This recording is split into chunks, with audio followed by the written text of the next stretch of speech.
As gaming has grown and the world has become more connected, one of the benefits has been seeing more and more games coming from teams with different cultural backgrounds that haven't always been highlighted in media.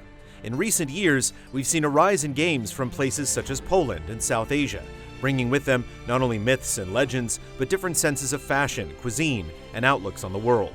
Some of the most expressive games from the past few years have come from developers that lean into their personal backgrounds to tell stories that only they can tell, but connect deeply with any one of us. So, wait!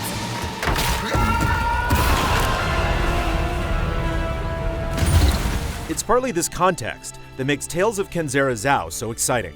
Incorporating elements of Bantu myths and culture, as well as Afrofuturism, it's not only inspired by a rich cultural palette, but also a very personal story of grief and overcoming loss. Coming from the heart of creative director Abu Bakr Salim, it mirrors his own painful journey and path to healing, and connects that exploration of grief to its characters, environments, and Metroidvania structure. Baba. Help me, Baba. I need you, Baba. Throughout the game, you play as ZAU, a young shaman who has lost his father and makes a deal with the god of death to bring him back.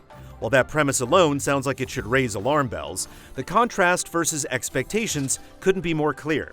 As presented in the game, Kalunga is not a grim reaper or a devious trickster, but a wise elder who accompanies and guides ZAU on his road to bring peace to three great spirits who refuse death. Kalunga and ZAU have disagreements at times, as the elder scolds ZAU for acting impulsively, or ZAU fights to save people Kalunga considers a lost cause, but their relationship is ultimately positive as they grow and learn from one another.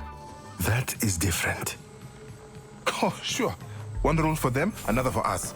In addition to Kalunga, you meet a handful of other characters along the way, including a boisterous young girl and another shaman that ZAU has known for some time. Dialogue between characters is presented with large, vibrant illustrations, although when body language can speak more than words, there are moments when the focus will shift to the in-game character models, such as when ZAU puts a comforting hand on someone's shoulder. The acting is key to bringing these characters to life, and Salim voices ZAU himself, embodying his moments of sadness and frustration.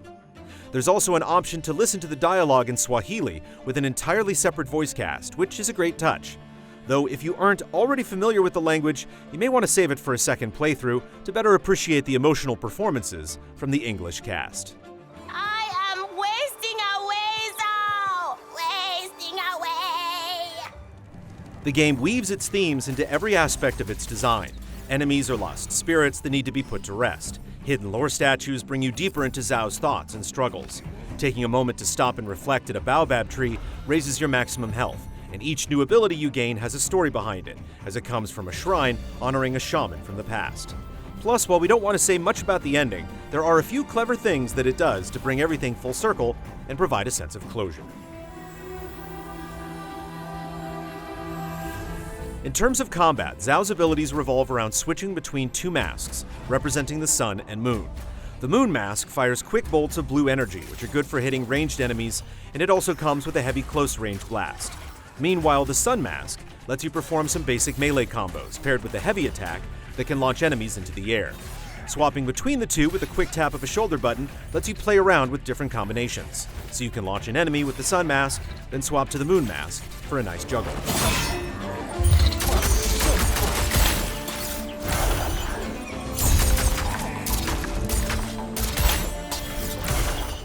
Attacking enemies builds up segments of a spirit meter beneath your health bar.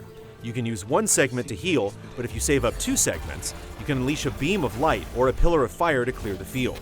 Having enough spirit energy can help make quick work of tricky enemies, but you also need to balance that out to make sure you have health when you need it.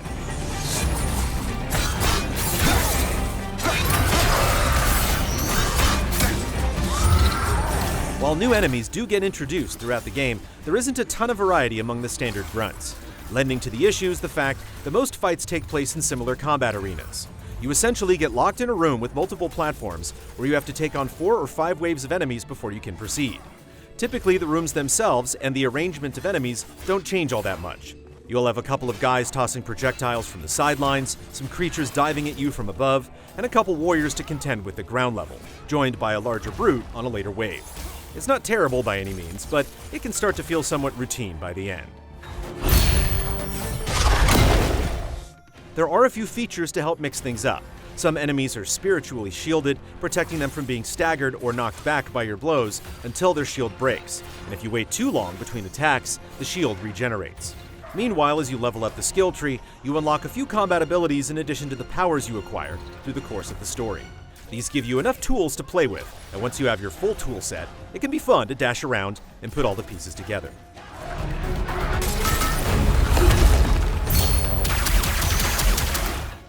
While ZAU is billed as a Metroidvania, the game is surprisingly straightforward for the genre.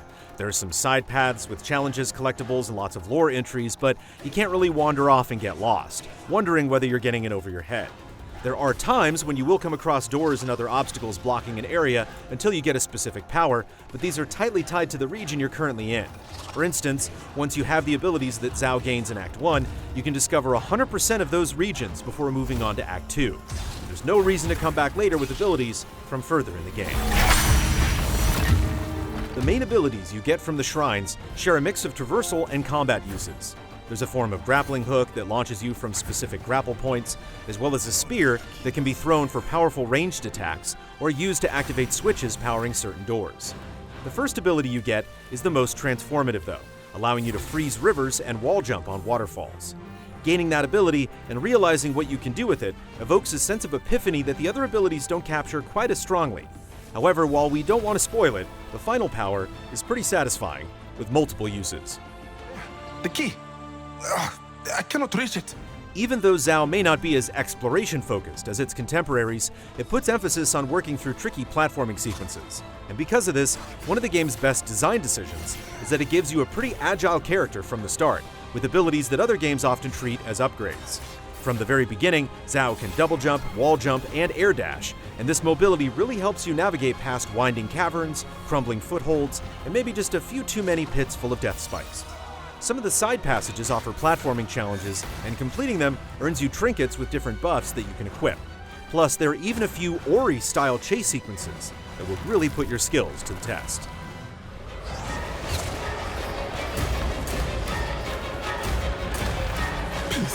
Please do not hurt me! Even though the level layout is a bit on the simpler side, the artistic design of these environments is exquisite. Backgrounds often stretch far into the distance, presenting a much larger world that feels varied and lived in. Different regions feature crumbling buildings, homes sinking into swampy floodwaters, or floating islands dotted with bridges and waterfalls, and each location is distinct in its architecture and decor. Looking out into such an expansive world makes you really wish you could venture further into it and get to know it better. Meanwhile, the music that sets the tone for these areas is an intriguing blend of traditional African instrumentation fused with symphonic strings and synthetic elements. Combat themes change from region to region, and the vocals go all out during the climactic boss battles.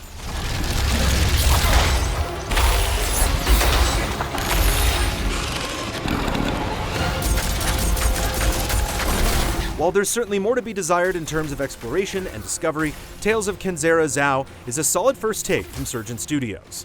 There are enough tools to keep combat from getting stale, and the platforming challenges are sure to keep most players on their toes. Although, they could throw in a couple checkpoints between the instant death spikes. With full completion taking just 10 to 12 hours, it's worth joining ZAU on his journey and experiencing everything Kenzera has to offer. There's clearly a lot of love put in from the team, and that passion comes through in every aspect of its presentation. Final score, 7.5 out of 10. Thanks for watching our review. We're Easy Allies. We've been writing about games for decades, and we also do podcasts, streams, shows, and more, all funded by regular viewers just like you.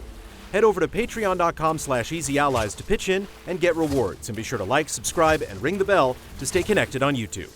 See you soon.